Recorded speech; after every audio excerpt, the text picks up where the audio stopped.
எப்படி இருக்கீங்க? Welcome back to my channel. இன்றைக்குள்ள வீடியோ தான் பார்க்க போகிறோம்னா எக் மலை மசாலா சிக்கன் பிரியாணி பார்க்க போகிறோம். பிரியாணிக்கு தேவையான பொருள் பார்த்திங்கன்னா ஒரு பண்டனை எடுத்திருக்கேன், 2 பச்சை மிளகாய், வெங்காயம் பெரிய சைஸ் வெங்காயம் 2 வெங்காயம் எடுத்திருக்கேன், இஞ்சி பூண்டு பேஸ்ட் 1 டேபிள் ஸ்பூன், பெரிய சைஸில் தக்காளி பழம் 1, தயிர் 60 ml சின்ன பேக்கில் இருக்கிற தயிர், 1 கிலோ கோழி நல்லா சுத்தம் பண்ணி வச்சுருக்கேன். சமையல் எண்ணெய் தேவையான அளவு போட்டுக்கோங்க. இப்போ நம்ம வெங்காயம் பொரிச்சு எடுக்க போகிறோம். நம்ம வச்சுருக்கிற எல்லா வெங்காயம் பொரிக்க போகிறோம். பெரிய சைஸில் 2 வெங்காயம் நறுக்கி வச்சுருந்தோம் இல்லையா, அந்த 2 வெங்காயத்தையும் நல்லா பொரிச்சு எடுத்துடலாம். வெங்காயம் நல்லா கொஞ்சம் விரைவாக வதங்கிறதுக்காக உப்பு கொஞ்சம் சேர்த்துக்கோங்க. இப்போ பார்த்திங்கன்னா வெங்காயம் சூப்பராக வதங்கி வந்துடுச்சு. இப்போ எண்ணெயிலேருந்து வெங்காயத்தை எடுத்துடலாம். கோழி 1/2 கிலோ கோழி எடுத்து வச்சுருந்தோம் இல்லையா, அதில் 60 ml தயிர் ஊற்றிக்கலாம். அது கூடவே பட்டை மிளகாய் தூள் 1 டேபிள் ஸ்பூன் சேர்த்துக்கோங்க, மஞ்சள் தூள் 1/2 டேபிள் ஸ்பூன் சேர்த்துக்கோங்க, கரம் மசாலா தூள் 2 டேபிள் ஸ்பூன் சேர்க்க போகிறோம்.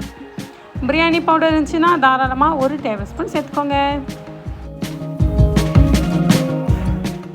இப்போ ஒரு தக்காளி பழம், புதினா 1 கைப்பிடி அளவு, கொத்தமல்லி 1 கைப்பிடி அளவு, இஞ்சி பூண்டு பேஸ்ட் இது எல்லாத்தையும் சேர்த்துக்கலாம். அது கூடவே தேவையான அளவு உப்பு சேர்த்துக்கோங்க. இப்போ சேர்த்துட்டு நல்லா கையால் பிசைய போகிறோம். தயவுசெய்து கையால் பிசைச்சிக்கோங்க. கரண்டியில் பிசைச்சிங்கன்னா வேலைக்கு ஆகாது. அதனால் உங்கள் கைப்பட நல்லா பிசைஞ்சு எடுத்துக்கோங்க.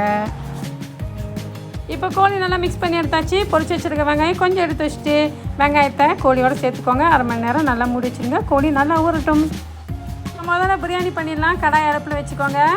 அதில் 1 டேபிள் ஸ்பூன் அளவு நெய் விட்டுக்கோங்க. நெய் சேர்த்த உடனே தேவையான அளவு எண்ணெய் சேர்த்துக்கோங்க. ஒரு சிலர் நெய்லேயே செஞ்சுடுவீங்க. இதில் நான் கொஞ்சம் எண்ணெய் மிக்ஸ் பண்ணியிருக்கேன். இதில் பட்டை வகை சேர்க்க போகிறோம். 1 சுருள்பட்டை, 2 அன்னாசிப்பூ, 4 ஏலக்காய் சேர்த்துருக்கேன். இதெல்லாம் நல்லா பொரிஞ்சு வரட்டும். பொரிஞ்சு வந்த உடனே மிக்ஸ் பண்ணி வச்சுருக்கிற கோழியை சேர்த்துக்கலாம். இப்போ கோழியை நல்லா மிக்ஸ் பண்ணி விட்டுடலாம். கோழி நல்லா வெந்து வரட்டும் மசாலாவோட. அதுக்கு லீட் போட்டு மூடி வைக்கலாம். ஒரு 10 நிமிஷம் கழிச்சு பார்த்திங்கன்னா கோழி நல்லா சூப்பராக வெந்திருக்கும். எண்ணெயும் நல்லா பிரிஞ்சு வந்துருச்சு. பிரியாணி அரிசி நல்லா கழுவி 20 நிமிடம் நல்லா ஊற வச்சுருந்தேன். இப்போ நம்ம இந்த அரிசியை சேர்த்துக்கலாம். தண்ணி அளவு பார்த்திங்கன்னா எத்தனை கப் அளவு அரிசி எடுத்துருந்தீங்களோ அதே கப் அளவு தண்ணி எடுத்துக்கோங்க. நல்லா சூப்பராக வெந்து வரும். இப்போ ஒரு 10 நிமிடம் தண்ணி நல்லா சுண்டி வரட்டும். இப்போ பார்த்திங்கன்னா சூப்பராக தண்ணி சுண்டி அரிசி மேலே வந்துடுச்சு. இப்போ நல்லா அடியில் ஒரு லைட்டான ஒரு கிண்டிட்டு ஒரு 10 நிமிடம் அனல் கம்மியாக வச்ச தீயில் லீட் போட்டு தம் பண்ண போகிறோம். இப்போ 15 நிமிடம் ஆயிடுச்சு. அரிசி பார்த்திங்கன்னா சூப்பராக வந்து பிரியாணி ரெடி ஆயிடுச்சு. இப்போ நம்ம மேலே பொரிச்சு வச்சுருக்கிற மீதமான வெங்காயத்தை தூவ போகிறோம். அது கூடவே கொத்தமல்லி தூவிட்டா பிரியாணி சூப்பராக தயாராகிடும். இப்போ நம்ம எக் மலை மசாலா செய்ய போகிறோம். வாங்க பார்க்கலாம்.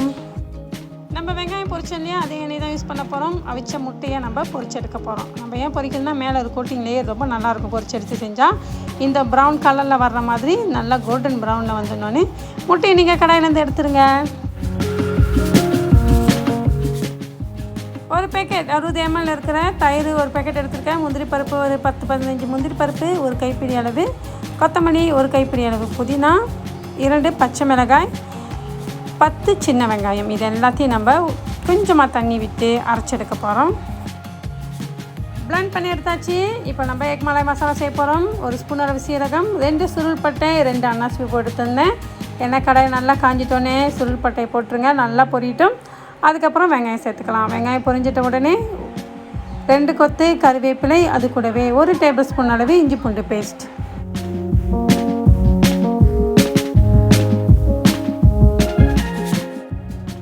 இஞ்சி பூண்டு பேஸ்ட் வாசம் வந்துட்ட உடனே தக்காளி பழம் சேர்த்துக்கலாம். பண்டாணிலை சேர்த்துக்கலாம். உருளைக்கிழங்கு நான் 1 உருளைக்கிழங்கு நல்லா வேக வச்சு தோல் உரித்து வச்சுருந்தேன். அந்த உருளைக்கிழங்கு சேர்த்துக்கலாம். கடைசியாக மசாலா நம்ம அரைச்சி வச்சுருந்தேன் பிளெண்டரில், அந்த மசாலாவையும் சேர்த்துக்கலாம். பிளெண்டரில் கொஞ்சமாக தண்ணி விட்டு அலசி அந்த தண்ணியை நம்ம சேர்த்துக்கலாம். நல்ல ஒரு கொதி வந்த உடனே மிளகு, இடித்த மிளகு பார்த்திங்கன்னா 1 டேபிள் ஸ்பூன் அளவு சேர்த்துக்கிறேன். மசாலாலாம் வந்து பார்த்திங்கன்னா சூப்பராக எண்ணெய் பிரிஞ்சு வந்துருச்சு. அது கூடவே 1 டேபிள் ஸ்பூன் அளவு பட்டர், பிளான்டா, மர்ஜரி நீங்கள் எதுவும் சேர்த்தாலும் பரவாயில்ல. அது கூடவே கொத்தமல்லி தூவிக்கோங்க. தேவையான அளவு உப்பு சேர்த்துக்கலாம். உப்பு டேஸ்ட்டு பார்த்து சேர்த்துக்கோங்க. இப்போ பட்டர் நல்லா கரைஞ்சி வரட்டும். பட்டர் நல்லா கரைஞ்சிட்டோன்னே கடைசியாக முட்டையை இறக்கிடலாம்.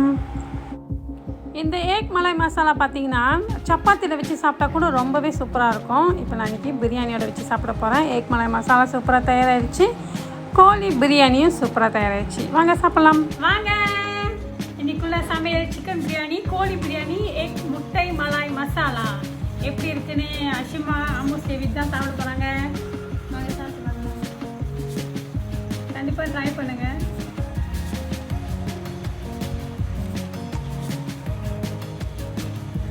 கோழி மாதிரி சாப்பிடுன்னு சாப்பிடுனாங்க.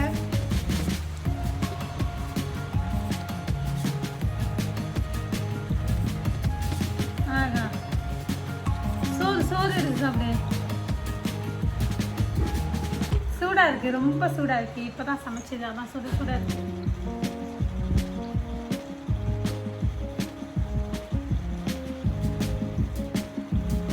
ரொம்ப ஈஸி சிம்பிளான ரெசிபி தான். கண்டிப்பாக வீட்டில் ட்ரை பண்ணுங்க, சூப்பராக வரும்.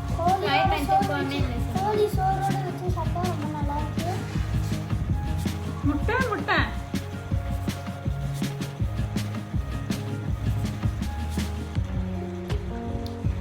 எனக்கும் பசிக்குது. முடிச்ச கையோடய நானும் சாப்பிட்ருவேன், அவ்வளோ பசி.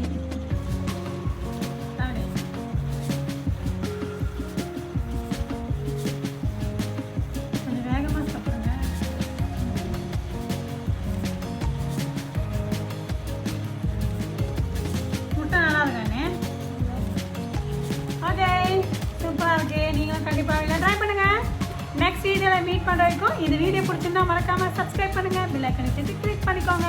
நெக்ஸ்ட் வீடியோ மீட் பண்ணுற வரைக்கும்